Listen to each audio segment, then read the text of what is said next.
प्रिय विद्यार्थियों, पिछली कक्षा में हमने देखा था कि पारिभाषिक शब्दावली क्या है, उसका अर्थ क्या है और पारिभाषिक शब्दावली का हमारे जीवन में उपयोग क्या होता है। आइए आज हम चर्चा करते हैं, पारिभाषिक शब्दावली का निर्माण किया जाए तो उसके क्या सिद्धांत रहे और क्या माने जाए। हमने पिछली कक्षा में देखा था कि पारिभाषिक शब्दावली के निर्माण में 3 प्रकार के योगदान माने गए हैं: संस्थाओं के, व्यक्तिगत प्रयास और तीसरा देश की आज़ादी के बाद वैज्ञानिक एवं तकनीकी शब्दावली आयोग के प्रयास। भारत में वैज्ञानिक एवं तकनीकी शब्दावली आयोग ने शब्दावली निर्माण के जो सिद्धांत तय किए हैं वो इस प्रकार से। यह नियम कहता है कि अंतर्राष्ट्रीय शब्दों को यथासंभव उनके प्रचलित अंग्रेजी रूपों में ही अपनाया जाना चाहिए। हिंदी व अन्य भारतीय भाषाओं की प्रकृति के अनुसार ही उसका लिप्यंतरण किया करना चाहिए। अंतर्राष्ट्रीय शब्दावली के अंतर्गत ऐसे शब्द हैं उनको हूबहू उनको उपयोग किया जाना चाहिए, जैसे तत्वों और यौगिकों नाम है, हाइड्रोजन है, कार्बन डाइऑक्साइड है, इत्यादि इत्यादि। इसी प्रकार तोल और माप की इकाइयाँ और भौतिक परिमाण की इकाइयाँ हैं, उन्हें भी हूबहू अपनाया जाना चाहिए, डायन, कैलोरी, एम्पियर आदि। ऐसे शब्द जो व्यक्तियों के नाम पर बनाए गए हैं, जैसे फ़ारेनहाइट, जैसे वोल्टा के नाम पर वोल्ट मीटर, एम्पियर के नाम पर एम्पियर, ये भी हूबहू शब्द लिए जाएं।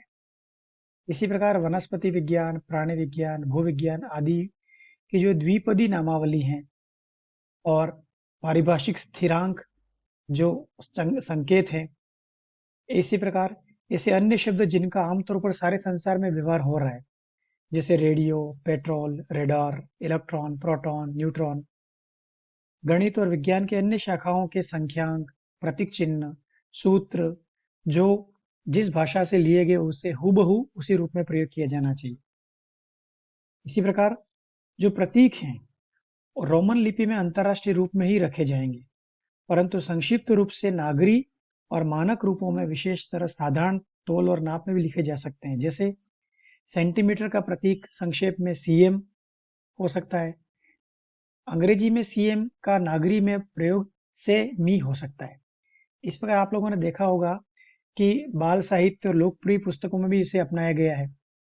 इसी प्रकार ज्यामितीय आकृतियां, ज्योमेट्रिकल जो फिगर्स हैं, उनमें भारतीय लिपियों के अक्षर प्रयुक्त किए जा सकते हैं। जैसे रेखा है, उसमें ए और बी है, या कोई ट्रायंगल है, कोई कोण है, तो उसमें ए बी सी के बजाय हम लोग अ ब स का प्रयोग हम कर सकते हैं।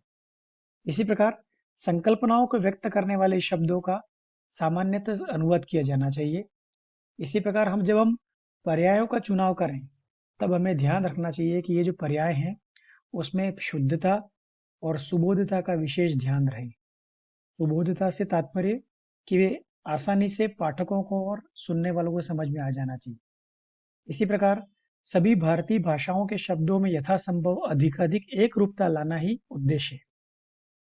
ऐसे शब्द जो अलग अलग प्रांतीय भाषाओं में अलग हो सकते हैं, लेकिन कोशिश ये की जानी चाहिए कि अधिकांश शब्दों का पारिभाषिक शब्दों का स्वरूप एक सा हो।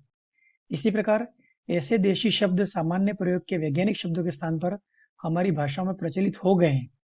जैसे टेलीग्राफ और टेलीग्राम के लिए तार, कॉन्टिनेंट के लिए महाद्वीप, एटम के लिए परमाणु, ये शब्द इसी रूप में व्यवहार में किए जाने चाहिए। इसी प्रकार अंग्रेजी, पुर्तगाली, फ्रेंच भाषाओं के वे विदेशी शब्द जो भारतीय भाषाओं में घुल मिल गए हैं, उनको भी हूबहू प्रयोग में लाया जाना चाहिए, जैसे इंजन, लावा, मीटर, लीटर आदि। एक और नियम ये बताया गया है, अंतर्राष्ट्रीय शब्द जो हैं उनका देवनागरी लिपि में लिप्यंतरण किया जाना चाहिए। लिप्यंतरण का तात्पर्य है कि उसको हमारी भाषाओं में उसको अलग ढंग से ढालना। इसी प्रकार हिंदी में जो भी अंतर्राष्ट्रीय शब्दों हम जो स्वीकार कर रहे हैं, उनका कारण हो न हो, लेकिन हमें उसका पुल्लिंग रूप में ही प्रयुक्त करना चाहिए। इसी प्रकार जो संकर शब्द हैं, जो हाइब्रिड शब्द हैं, जो दो भाषाओं के मिलने से बने हैं, उस वैज्ञानिक शब्दावली में जो हाइब्रिड शब्द हैं, उनमें जैसे आयोनाइजेशन के लिए आयनीकरण, वोल्टेज के लिए वोल्टता, इसी प्रकार जो शब्द अलग अलग विज्ञानों के शब्द हैं, उन्हें भाषा शास्त्रीय नियमों के अनुसार सरल और सुबोध बनाया जाना चाहिए।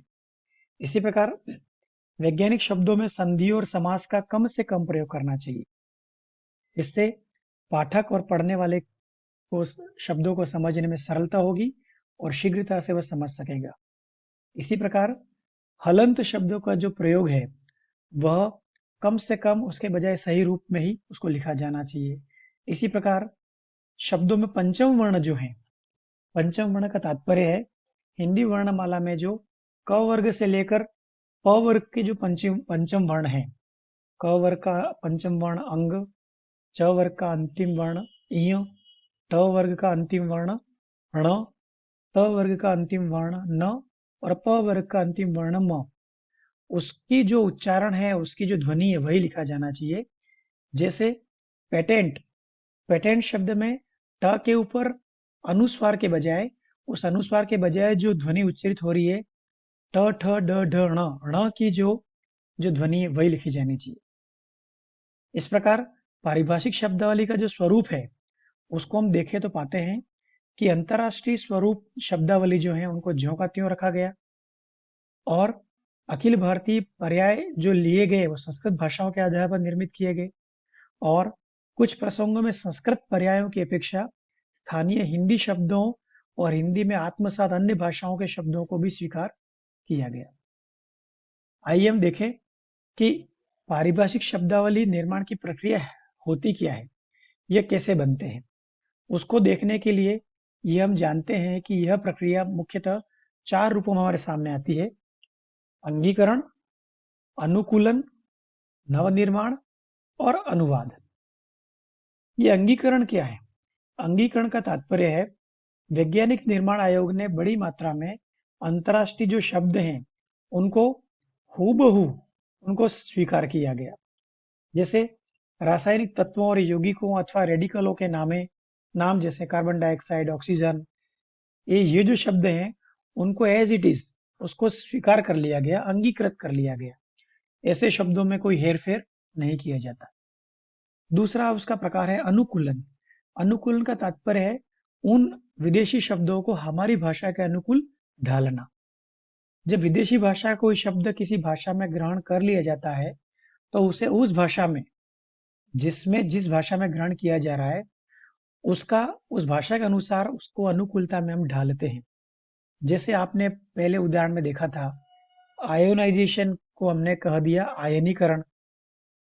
इसी प्रकार आयन के साथ करण जो प्रयोग है वो हिंदी का प्रयोग है।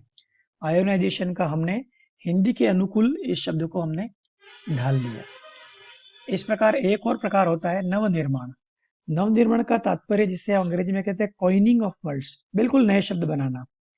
ना तो हमें वो शब्द हूबहू लेने हैं, ना हमारी भाषा में उससे मिलते जुलते शब्दों का प्रयोग करना है, अपितु पूरी तरह से नए शब्द होंगे। जिन पारिभाषिक शब्दों के समुचित पर्याय भारतीय भाषा में उपलब्ध नहीं होते, जिन्हें अंगीकृत करना भी उपयोगी नहीं होता, उनके लिए पर्यायों के नवनिर्माण का सिद्धांत अपनाया गया।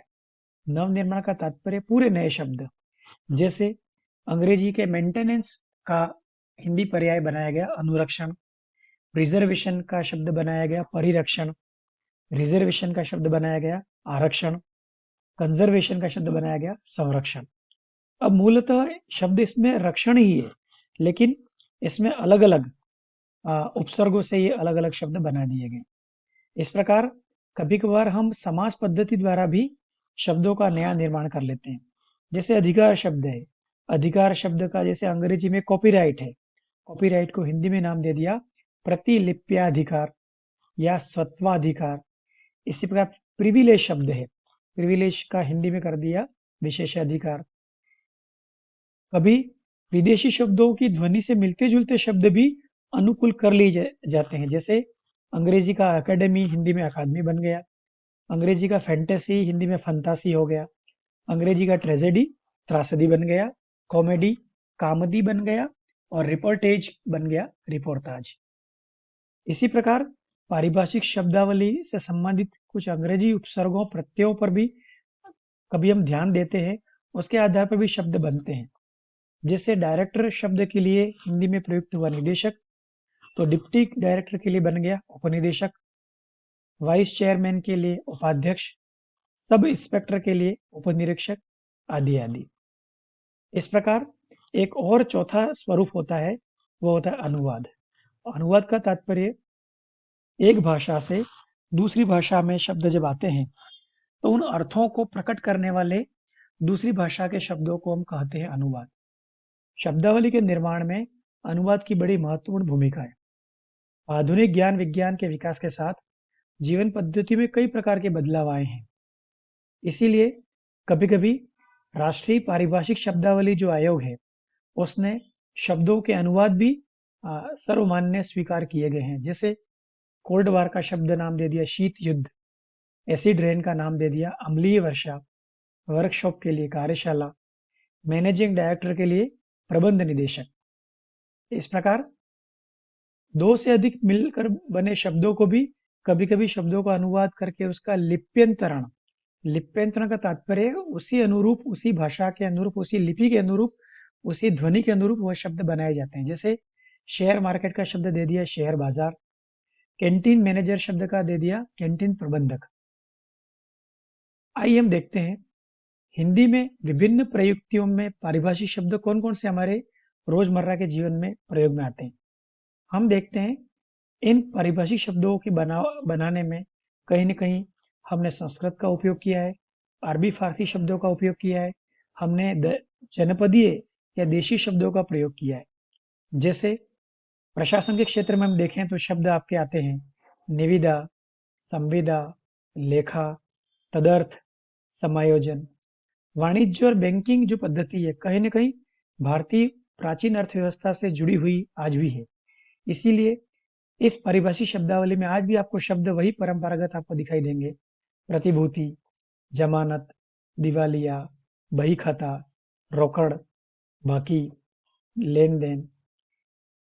एक और देखेंगे विज्ञान के जो शब्द हैं वह कहीं न कहीं हमने पश्चिमी या विदेशी भाषाओं के शब्दों को हमने हूबहू हमने स्वीकार किया। जैसे आप देखेंगे उत्प्रेरक, कैटाथिलिसम, ग्रेफाइट, रासायनिक भार, कीमिया, क्वथन।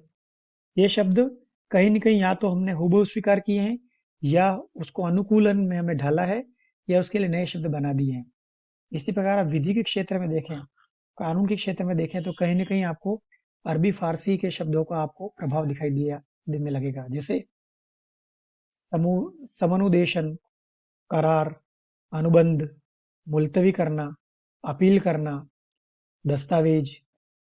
इसी प्रकार सामाजिक विज्ञान की कोटि में इस प्रकार की श्रेणी में जो शब्द हैं वह कहीं न कहीं पश्चिमी शब्दों के हिंदी अनुकूलन या पश्चिमी शब्दों के अनुवाद के रूप में हमारे सामने आते हैं। जैसे आदिम समाजवाद, पूंजीवाद, महानगर, उत्पादन प्रणाली, ये सारे शब्द।